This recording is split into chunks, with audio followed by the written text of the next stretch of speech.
Namo tassa bhagavato arahato sama sambuddhassa. Namo tassa bhagavato arahato sama sambuddhassa. Namo tassa bhagavato arahato sama sambuddhassa. Aya sawa malang samutitang Tadutthaya tamewa khadati ewang atidona carinang saka kamani nayanti dugating. Seperti karat yang muncul pada sebatang besi, begitu muncul menghancurkan besi itu sendiri. Demikian pula seseorang dengan keburukannya.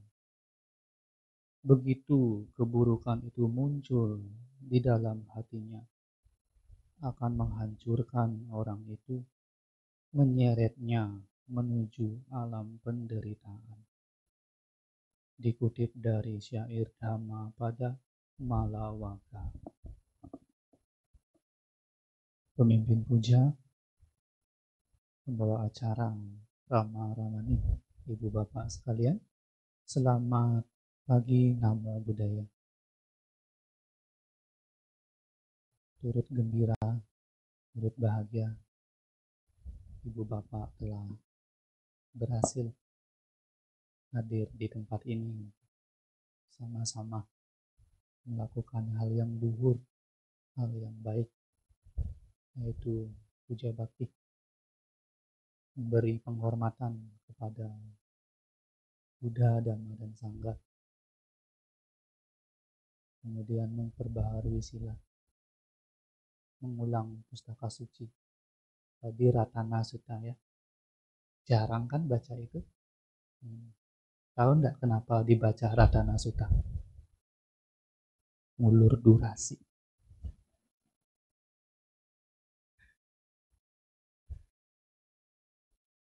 Nah, suportif sekali memang Karakasaba Wihara sini. Nah, setelah mengulang sutta yang jarang diulang, memperbaharui sila dengan harapan bahwa pelanggaran yang dulu biar jadi urusan masa lalu, nggak usah dijadikan beban mental lagi. Itu sudah jadi urusan karma masa lampau. Sekarang silanya sudah murni dijaga dengan baik, tekadnya dipertahankan dengan baik, lalu mengembangkan batin dengan pengharapan semoga semua makhluk berbahagia, termasuk diri sendiri. Dan sekarang mendengarkan Dhamma sebagai salah satu bentuk kebajikan nomor 10 ditaruh oleh Sang Buddha.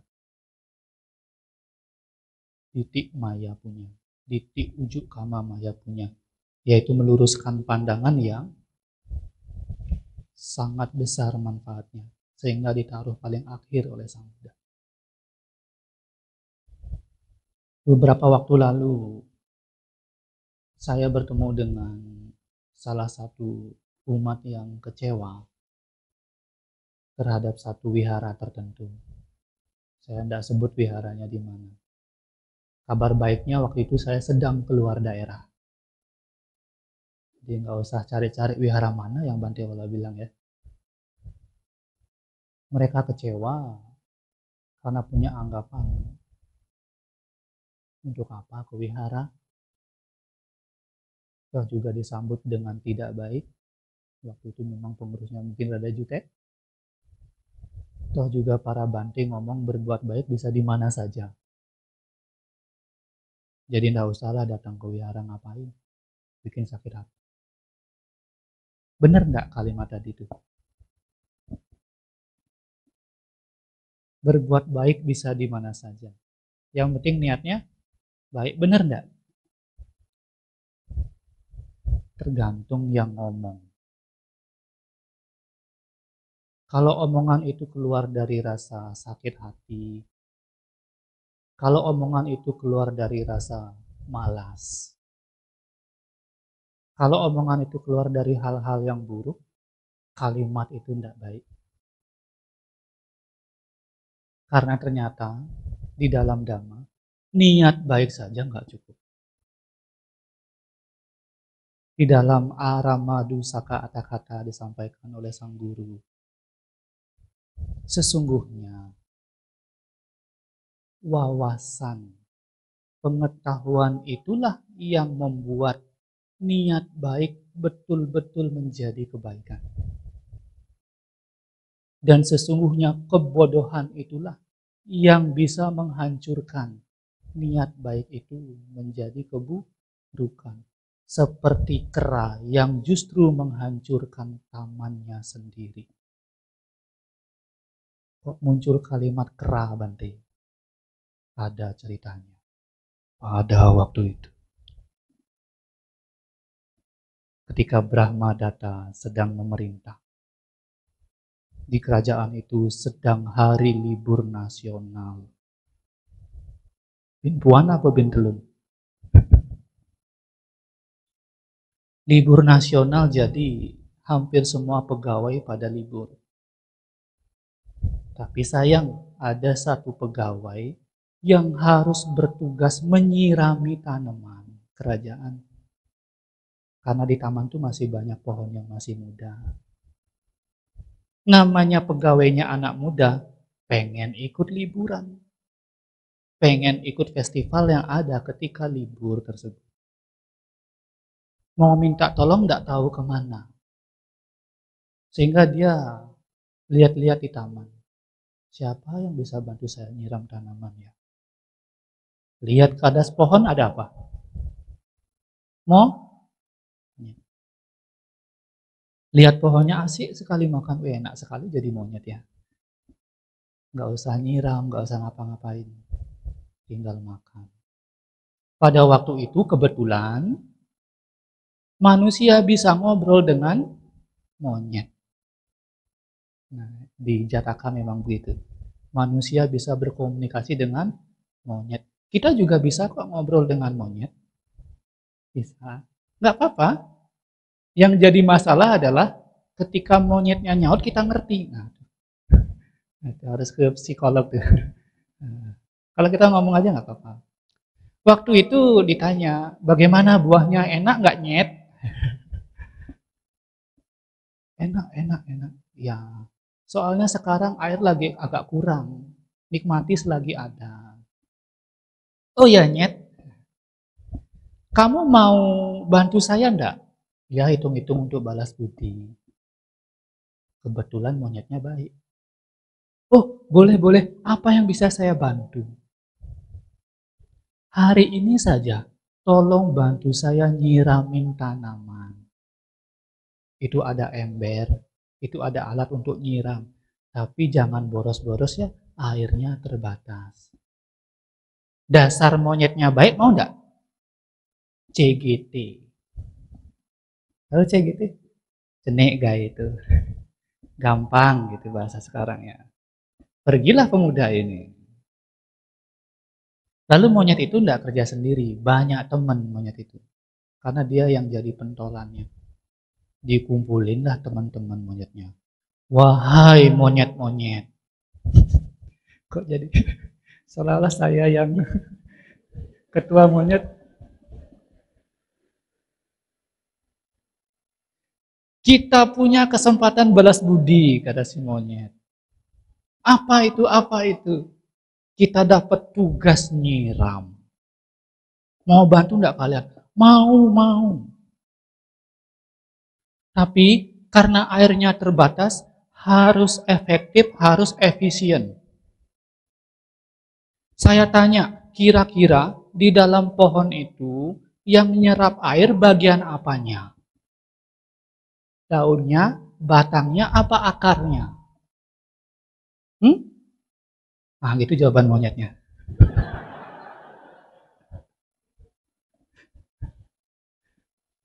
Akarnya. Kalau gitu, agar kita tidak buang-buang air, jangan siram akarnya, jangan siram daunnya, batangnya, tapi siram akarnya. Sehingga sebelum nyiram, cabut dulu tanamannya. Lihat akarnya, kalau akarnya kecil, kasih air sedikit. Kalau akarnya panjang, kasih air yang... Nah, gitu juga jawabannya tadi. Niatnya baik ya monyetnya ya. Tapi tidak ada pengetahuan deh. Dilakukan betul-betul. Sehingga dilihat oleh seorang pertapa. Waktu itu Bodhisatta jadi pertapa. Ditanya monyet-monyet yang baris belakang. Kalian kenapa cabut tanamannya? Iya, soalnya bosnya bilang gitu. Jadi kita sebagai anak buah juga tidak harus 100% dengerin kata yang dianut ya. Termasuk jangan 100% dengerin kata Bante Olah. Harus ditimbang-timbang. Nah kemudian petapa itu ngomong, sesungguhnya pengetahuan itu yang bisa membuat niat baik menjadi kebaikan yang sesungguhnya. Justru kebodohan itu yang menghancurkan niat baik untuk menjadi kebaikan. Seperti kera yang justru menghancurkan taman itu. Makanya ke wihara dengar dhamma ada manfaatnya enggak? Pangsing dadi bojok. Nah, itu buka-bukaannya. Biar agak panjang dikit ceramahnya.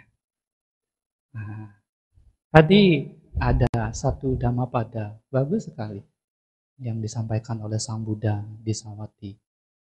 Bahwa seperti karat yang muncul pada besi, justru akan menghancurkan besi itu sendiri. Demikian pula, keburukan seseorang akan menghancurkan orang itu, membawa menuju alam menderita.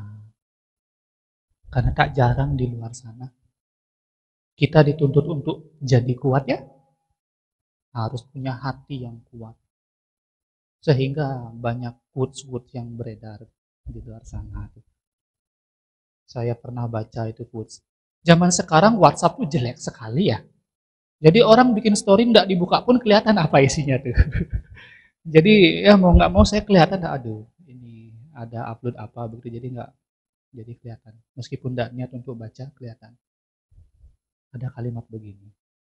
Sesungguhnya hidup saya itu tentram, damai. Tapi gara-gara mulut tetangga, hidup saya menjadi tidak tentram, tidak damai. Benar nggak kalimat itu? Nah, tergantung yang ngomong gitu. Nggak, itu sama sekali agak kurang sesuai dengan Buddhis. Kenapa? Menaruh kebahagiaan kita pada pihak luar, kira-kira berbahaya apa tidak? Berbahaya. Karena di luar sana, kata Sang Buddha, kira-kira lebih banyak mana? Orang yang baik apa orang yang kurang baik? Kurang baik. Kalau kita menggantungkan kebahagiaan di luar sana, kemungkinan besar bahagia apa menderita? Makanya bahagia atau menderita itu tergantung apa yang ada di dalam hati. Hati kita kalau berkarat akan hancur, akan keropos. Ini disampaikan oleh Sang Buddha di Savatthi. Tentang satu orang biku yang baik sekali. Kenapa kok bikunya baik, Bante? Iya, karena dia dididik dengan baik di keluarganya ketika sebagai perumah tangga. Kemudian mendengarkan dhamma dari Sang Buddha. Dengan niat hati yang tulus dia menjadi biku. Jadi dia tinggalkan kekayaan yang banyak sekali. Biku ini dari latar belakang calon mantu idaman lah sebetulnya. Tapi dia malah memilih menjadi biku. Dan jadi biku dia tidak mau di kota. Tidak mau. Karena terlalu sibuk. Nanti takut dia lupa diri. Sehingga dia milih untuk ke pelosok-pelosok. Menghabiskan wasa di satu pelosok desa. Rajin dia meditasi. Rajin menjalankan sila. Karena rajin, ketika wasa berakhir, dikasihlah hadiah kain. Kainnya ya namanya di desa begitu ya, apalagi zaman dulu ya agak kasar begitu. Panjangnya sekitar 8 hasta. 8 hasta itu sangat cukup untuk bikin jubah. Tapi sayang, Beliau tidak punya benang, tidak punya jarum. Beliau juga tidak bisa bikin sendiri. Sehingga teringat, kalau saya pulang kampung, kayaknya tidak sulit deh cari jarum, cari benang. Di sana juga banyak teman saya yang bisa buat jubah. Saya pulang kampung, pulang kampunglah dia. Sekalian jenguk keluarganya. Yang menyambut adalah adik perempuannya. Disambut, kemudian karena dia mau cari jarum, dititiplah kain itu, yang kasar itu. Kemudian dititip, saudaranya itu, Bante, pergi nyari jarum, nyari benang. Plus teman-temannya untuk jarit jubah. Ketemu teman kawannya yang lama, ketemu jarum dan benang, akhirnya apa? Balik lagi ke rumah, minta kain yang tadi. Dek, mana kain yang tadi? Dikasih. Begitu dipegang, kok kainnya halus. Dibuka, punya buka, kok makin besar. Jadi 9 hasta. Ini bukan kain saya. Karena dia kan jujur sekali bantenya ini karena lurus. Ini bukan kain saya. Mana yang tadi yang kasar itu? Lalu adiknya cerita, Bante, kain yang Bante kasih itu sudah saya gunting-gunting, sudah saya tumbuk. Agar apa Bante? Agar lebih halus. Kasihan Bante kalau pakai kain yang kasar. Setelah saya tumbuk, jadikan halus, saya pintal sendiri tadi Bante. Setelah saya pintal, saya tenun sendiri Bante. Itu kain yang tadi Bante kasih. Gimana perasaan kakaknya kalau punya adik semacam itu? Wah, bahagia ya. Happy sekali, kainnya bagus pula. Ya sudah, terima kasih banyak. Kakak mau kuwihara dulu ya. Mau bikin jubah. Dibikin jubahnya. Dan adiknya perempuan yang baik itu tidak hanya sampai sana baiknya. Dia masakin banyak makanan. Jarang abangnya pulang kampung. Dimasakin yang enak-enak. Dikasihlah bantenya, dikasihlah orang yang bantu bikin jubah. Jubahnya jadi luar biasa bagus. Apalagi yang nenun adiknya. Yang jarit siapa? Teman lamanya. Bagaimana perasaan Bante tersebut? Bahagia sekali. Wah, bagus. Besok saya mau pakai Ditaruhlah di kuti, di rak bambu katanya. Tapi sayang. Karena tumben mungkin dapat makanan enak. Perutnya nggak cocok. Sakit perut, nggak dapat penanganan medis yang pas, meninggal. Adiknya gimana mendengar kakak yang baru pulang kampung meninggal karena makan makanannya dia? Aduh, sedih. Di pustaka suci ditulis guling-guling adiknya. Kok bisa, kok bisa? Banti-banti lain yang ditinggal juga, aduh, kasihan sekali. Padahal beliau lurus sekali pelatihannya harus meninggal. Sehingga buru-buru Banti ini dikebumikan. Kira-kira kalau ada Banti meninggal, barang-barangnya tuh punyaan siapa sekarang? Punyaan Sangga. Jadi kalau ada Bante yang sudah tidak jadi Bante lagi, barangnya punyaan Sangga. Sehingga apa? Mereka mau bagi-bagi.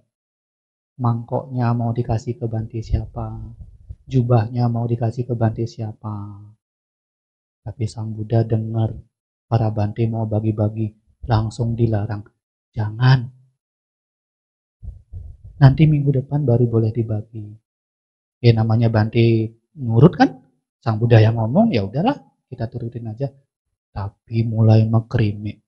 Kenapa ya? Biasanya kan boleh dibagi.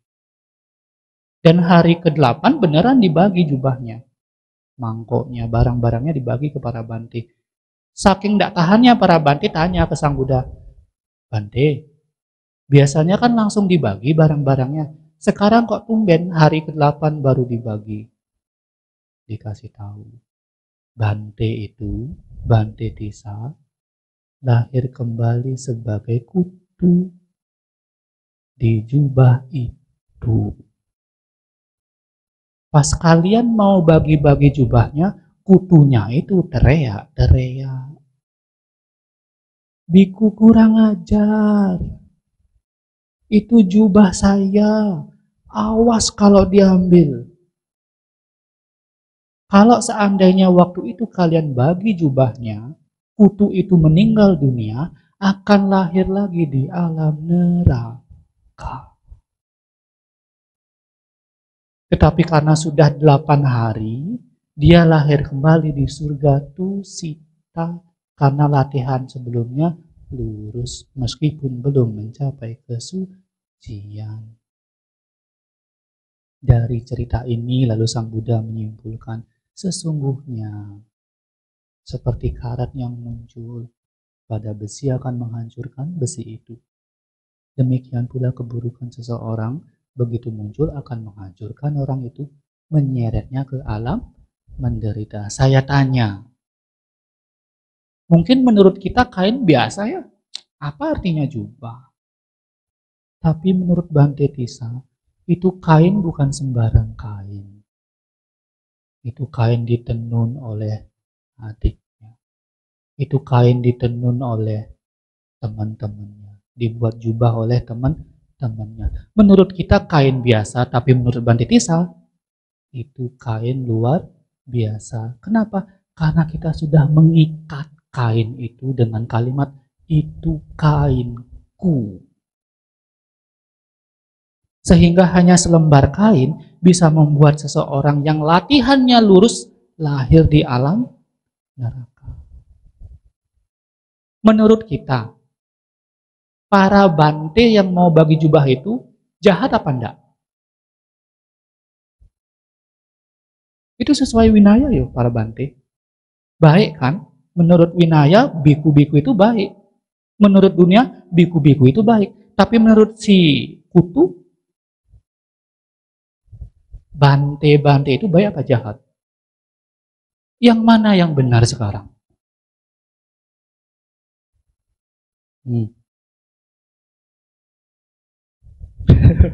Benar Sang Buddha katanya. Jadi jangan hanya menggunakan patokan diri kita untuk menilai baik dan buruk. Gunakanlah Dhamma. Karena apa? Keserakahan. Bahkan terhadap hal-hal yang sederhana seperti jubah sekalipun, bisa loh menyeret seseorang lahir di alam apa ya. Ketika kita tanya, kira-kira Bante Tissa sayang tidak dengan dirinya sendiri? Sayang. Siapa yang membuatnya jatuh ke alam apa ya? Dirinya sendiri. Kalau memang diri sendiri sayang pada diri sendiri, kenapa diri sendiri menarik diri sendiri ke alam yang rendah? Satu jawabannya. Bodoh. Makanya ketika ada anggapan begitu di masyarakat, kalau dia baik pada saya 100% lebih baik dari dia. Tapi kalau dia jahat pada saya akan 1000% lebih jahat daripada dia. Ya kalau ketemu dengan orang baik, dia surga tingkat awal, kita 100% di atasnya. Kalau ketemu orang jahat, bagaimana? Dia masuk alam rendah, kita di bawah sekali. Makanya seseorang itu harus punya kebijaksanaan, harus punya hati yang kuat, sehingga hatinya tidak teropos oleh karat-karat yang ada di dalamnya. Karat di hati ada banyak, ada 16 Ibu Bapak. Tidak mungkin saya jelaskan satu pertemuan, saya jelaskan 2 saja. Keserakahan. Kalau serakah itu tidak terpenuhi, akan menjadi kebencian. Makanya ada satu cerita yang cukup menarik. Namanya Seri Wanija Jataka. Pada waktu itu, di sebuah negeri bernama Seri, Ada 2 orang pedagang perhiasan. Mereka semua baru pertama kali ke negeri tersebut. Ketika mau menyeberang, saling lihat dagangan satu sama lain. Saya jual kalung, dia juga jual kalung. Saya jual perhiasan, dia juga jual perhiasan. Ini kalau kita ke tempat yang sama terjadi persaingan. Sehingga mereka rapat berdua. Baru ke situ, ya, baru. Kalau kita ke satu rumah, nanti kita bersaing tidak sehat. Sebaiknya kita home pimpa dulu, siapa yang duluan. Tapi tidak mau. Pedagang yang tidak terlalu culas ngomong, ya sudah kamu saja yang duluan ke sana. Pedagang yang agak culas berpikir, syukur saya lebih dulu berangkat. Saya punya kemungkinan terjual lebih besar. Tapi pedagang yang satunya juga mikir, biarin dia duluan. Biar dia yang kenalin barangnya, biar dia yang kenalin harganya. Saya tinggal turunin dikit aja harganya. Jalanlah mereka. Namanya pedagang kan lihat-lihat ya rumah yang mana yang cocok untuk didatangi. Ada satu rumah besar, meskipun tidak terawat. Kesanalah pedagang yang pertama kali. Di sana di rumah itu ada satu nenek-nenek dengan cucunya. Keluarga yang lain sudah meninggal duluan. Dulunya kaya tetapi karena tulang punggung keluarganya sudah meninggal, jadi hidupnya sederhana. Tapi tetap ke sana pedagang ini. Cucunya ngerengek. Nek, beliin nek perhiasan. Neneknya ngomong, aduh nak, kita sudah tidak punya apa-apa, mau bayar pakai apa? Cucunya ngomong, di belakang ada piring nek, tidak pernah kepake, mana tahu bisa ditukar dengan piring. Kemudian pedagang itu datang. Neneknya ngomong, tolonglah berbaik hati pada cucu saya. Kasih apa begitu biar dia senang. Piringnya udah diambil, dikasih ke pedagangnya. Pedagangnya ngecek, ini piring terbuat dari apa? Ambillah dia jarum. Digores, ternyata dari emas murni. Tapi dagangnya mikir, kayaknya nih 2 orang yang bodoh deh. Gimana caranya biar saya dapat piring tanpa perlu memberi apapun? Muncullah acting yang luar biasa dari pedagang ini. Ini tidak berharga sama sekali, ditaruh di lantai. 1/8 sen pun tidak ada. Saya mau keliling dulu lah, mana tahu mood saya bagus, nanti saya kasih barang. Pergilah pedagang itu. Ingat tidak ada berapa pedagang di daerah itu? 2. Pedagang yang kedua datang mencoba peruntungan. Cucunya ngerengek lagi, nek ada dagang lagi nek. Neneknya sudah pasrah, aduh kamu kan tahu sendiri tadi mau bayar pakai apa, itu aja nggak ada harganya. Enggak nek, kayaknya pedagang ini beda deh, auranya itu loh nek. Yang tadi ngomongnya ketus, yang ini senyum-senyum dia, coba nek panggil nek. Beneran dipanggil. Bener enggak nih yang dagang tuh ada aura-aura begitu? Dipanggil lah. Ngomong sama, tolong berbaik hati pada cucu saya, kasihlah apa begitu. Saya cuma punya ini, dikasih piringnya kan. Kemudian pedagang itu ngelihat piringnya, enggak bisa nek, enggak bisa. Neneknya kecewa loh, kok enggak bisa? Apakah kurang ya? Memang betul enggak ada harganya? Enggak, ini piring harganya kalau ditukar itu bisa 100.000 uang keping. Barang saya ini enggak ada seberapa harganya. Kalau ditukar kasihan nenek nanti ini. Lalu neneknya gimana? Aduh, kebaikan hatimu membuat piring yang tak berharga ini menjadi mahal. Ya sudah, kamu bawa saja piring itu, kasih apapun yang kamu mau kasih.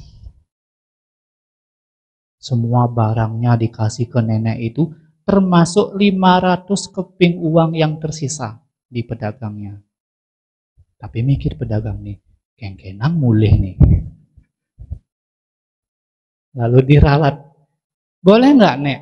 Saya ambil 8 keping saja, biar bisa nyebrang, sama tas, sama timbangan, biar saya bisa tetap kerja. Oh ya, boleh, silakan. Diambillah. Pergilah, dapat piring emas ini, murni lagi. Wah, kaya raya nih. Pergilah nyebrang. Pedagang yang tadi sudah keliling-keliling nggak laku. Ingat, oh iya, piring emas tadi, saya balik Dengan acting yang luar biasa, Nek, karena saya lagi happy, saya kasihlah beberapa perhiasan. Mana piring tadi? Neneknya ngomong, ya piring yang tidak berharga tadi sudah berubah jadi emas. Dapat barang banyak saya. Gimana perasaan dagang yang culas tadi? Mendidih darahnya. Saking mendidih darahnya, dagangannya ditinggal begitu saja, langsung dikejar itu pedagang. Pedagang kurang ajar, sampai ke neraka pun akan saya kejar. Dan betulan dia muntah darah masuk. Belakangan pedagang yang culas jadi Dewa Data, pedagang yang baik jadi Sang Buddha. Itu pertama kali mereka bertikai sangat keras. Gara-gara serakah berubah menjadi kebencian. Makanya hati-hati ya. Jangan sampai karat berupa keserakahan itu menguasai batin kita.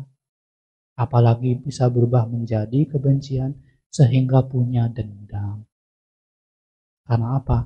Bukan hal luaran yang menghancurkan seseorang sehancur-hancurnya, tetapi dirinya sendiri, tetapi keburukannya sendiri. Maka benar kata Sang Buddha, aya sawa malang samuditang tadutaya tamewa kadati ewang atidona carinang saka kamani nayanti dugating.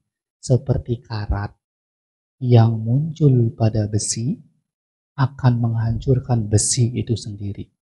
Demikian pula keburukan yang muncul pada seseorang, begitu muncul menghancurkan orang itu, menyeretnya ke alam menderita. Anumodana perhatiannya. Mudah-mudahan kita semua semakin maju di dalam Dhamma. Saya akhiri dengan sabe sata bawantu sukitata. Semoga semua makhluk berbahagia.